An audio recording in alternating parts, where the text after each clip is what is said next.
চলুন বন্ধুরা দেখে নেওয়া যাক অন্যদের তুলনায় আপনি কতটা স্মার্ট।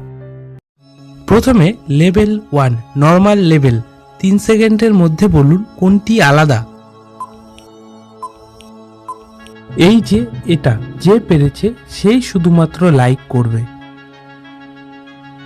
এরপর দ্বিতীয় লেভেল মিডিয়াম লেভেল, 4 সেকেন্ডের মধ্যে বলুন কোনটি আলাদা। এই যে এটা যে পেরেছে সেই শুধু সাবস্ক্রাইব করবে। এরপর তৃতীয় লেভেল, এটা অনেকটাই হার্ড লেভেল, 5 সেকেন্ডের মধ্যে বলুন কোনটি আলাদা।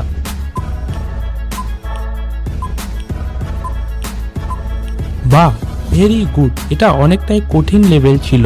যারা যারা পেরেছেন তারা কমেন্টে 3 বা অল 3 লিখুন, আর যারা পারেননি তাদের জন্য বলে দিচ্ছি এই যে এটি।